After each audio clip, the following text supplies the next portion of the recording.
What's up, investors? It's the Russian dude. Let's get straight to the point. Talk about some ridiculous Russian propaganda. Okay. Today we have the Russian authorities which said that apparently guys who go to the gyms and they exercise, they do not follow the traditional family values of Russia. Instead of a guy going to work, making money, providing for the family, instead of this, a guy goes to the gym, exercises some stupid dumbbells, looks himself in the mirror and says, "Oh, I'm so beautiful, my muscles are so big."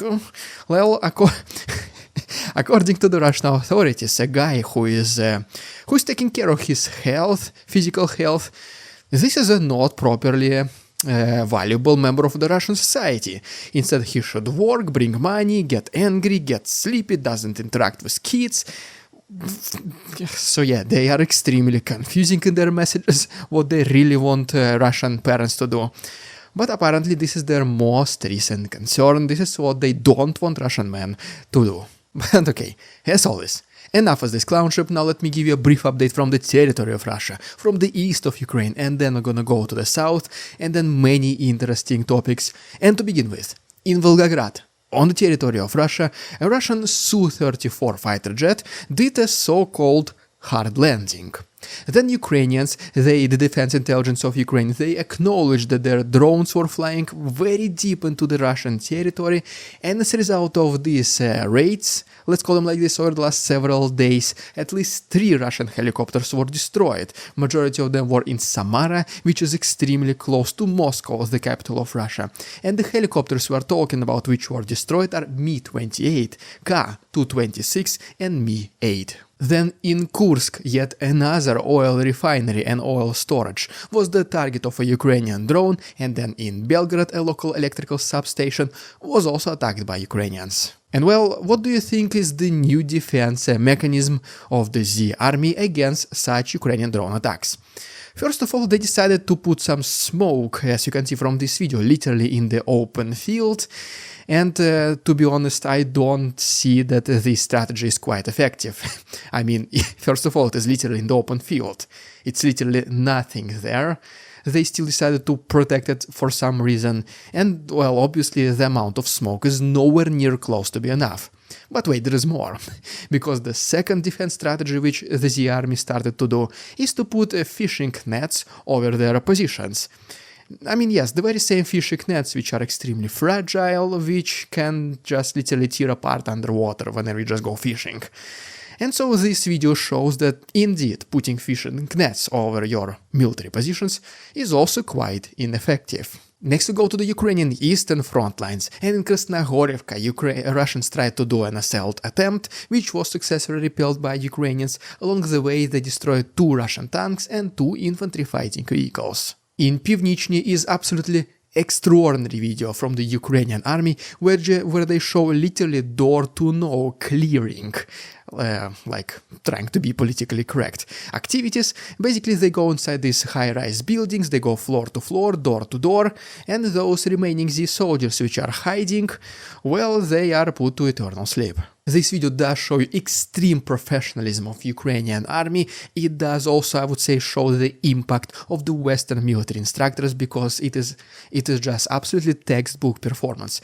Highly recommend for you guys to see this video uncensored, and full version as always is on my Patreon, link is down below. But unfortunately, the Z-Army does have some progress along the eastern front lines, specifically next to Pokrovsky. So what I'm specifically talking about is that they're getting closer to this major city. Approximately right now they are only 20 kilometers away from it, and this has an intersection of the road which connects to other major cities such as Chasiv Yar and Konstantinivka. And for example, in one of the most recent attacks from Pokrovsky direction by the Z-Army, Ukrainians were able to successfully repel them using their own Bradley, which shows the absolute superiority of this Western machine against the Russian analogs, which basically you can see is a 25mm Bushmaster cannon in action, which is just absolutely decimating the Russian armor. And just overall, in the last 24 hours, 5 total attempts by Russians were repelled against cities such as Nevsky, Terny, Makivka, Torsky and Novovodyane. Then, ultimately, the security services of Ukraine showed us this video compilation of them destroying a total of 50 pieces of military equipment of Russians in the last month. Now let me give you just literally a couple of words from the southern front lines, and then we're gonna talk about Ukrainians about to drastically change their tactics to win this war, hopefully in the near future. And first of all, speaking about the south, Russians now Russians decided to try and cross Dnipro River in Kherson region, while Ukrainians, they were fully expecting them, and they were able to repel these attempts as well, destroying several sabotage groups. In Zaporozhye, this is the front line where most likely one of the future Z offensive will begin. Ukrainians are fully prepared at this point. They continue to build defenses and fortifications, and for example, a total of 200 kilometers of fortifications in Zaporozhye appeared recently. As you can see from this picture, this is just a small part of them. And speaking about the seas in the south, the presence of the Z fleet is completely non-existent at this point. There is only one caliber carrying vessel in the Black Sea, 0 of them in Azov Sea, and 1 more in Mediterranean Sea, and just a couple of more military boats here and there, but the most important ones is the number of caliber carriers, which as you can see is only 2. And so, this is just one of the stages in the future preparation of Ukrainians, literally turning the table according to its commander-in-chief Alexander Syrsky, because he's convinced. This is, literally his quote. He knows that Ukraine will win, and this is exactly how they're going to do it.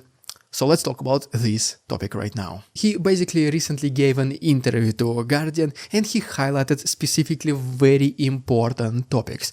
First of all, he did mention that since the beginning of this war, the number of the Russian soldiers in Ukraine increased dramatically.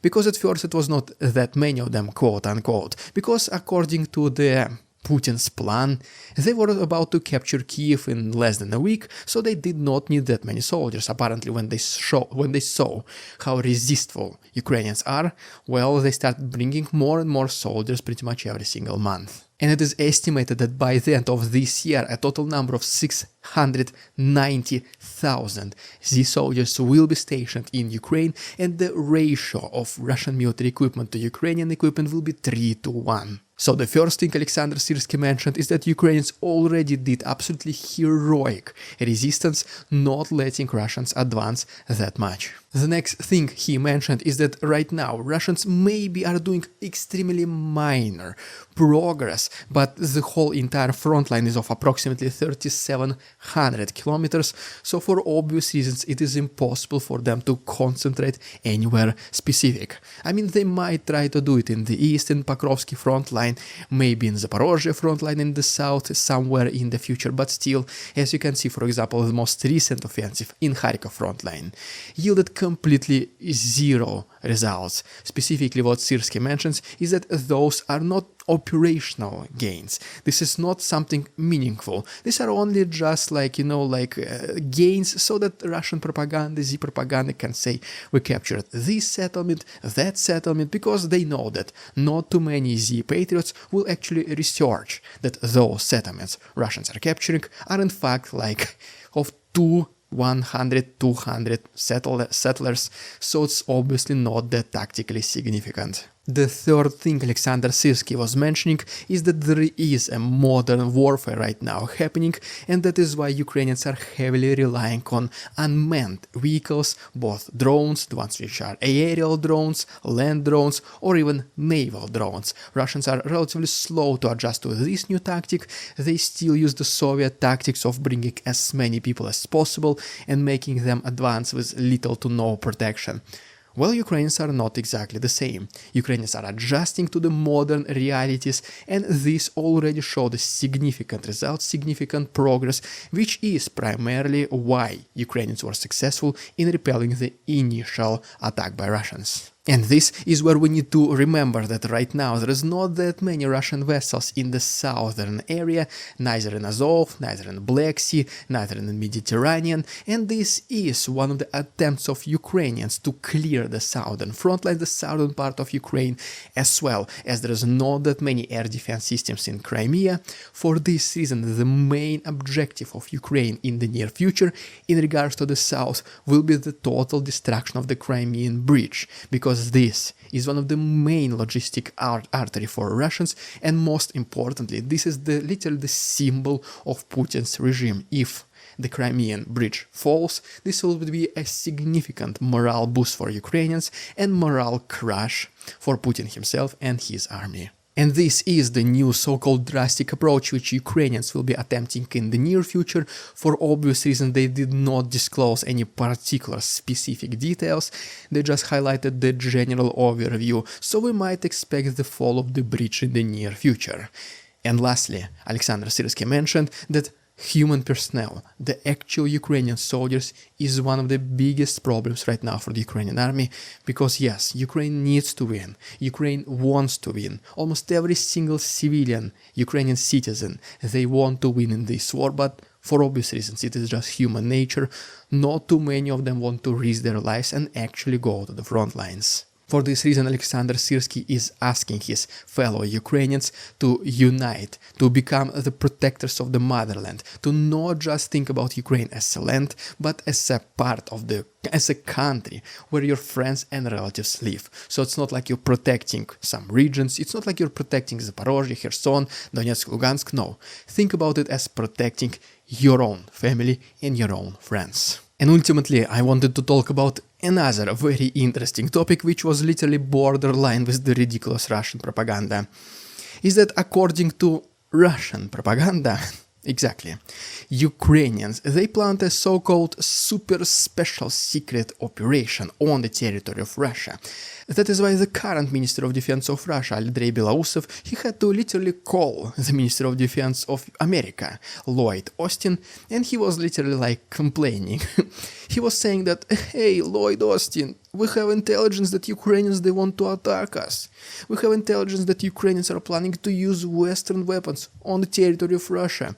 Didn't you say that you did not allow them to do it?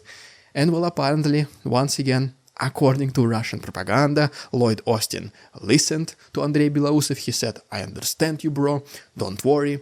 He called back Ukrainians and he said, no, Ukrainians, don't forget, we did not give you the permission just yet. So please don't do it or we will be very upset. So yeah, this is what Russian media is pushing right now, this narrative. So the trustworthiness of this information, well, as you can imagine, is barely minimum. But wait.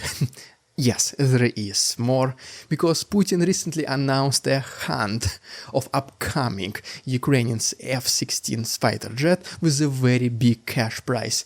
This is literally the last topic, very interesting. Let's talk about this right now on my Patreon, guys. This is an extra chapter for my Patreon members. If you want to continue watching and see this episode fully uncensored in early access, go ahead and check my Patreon, link is down below. Thanks so much for your support. Well, there you have it, guys. Thank you so much for watching. Please like this video, subscribe to my channel if this was interesting, informative, or both. Other useful links are down below: PayPal donations, Patreon, Instagram, merch, hoodies, t-shirts, cases. Down below everything. Thanks so much for watching. See you tomorrow.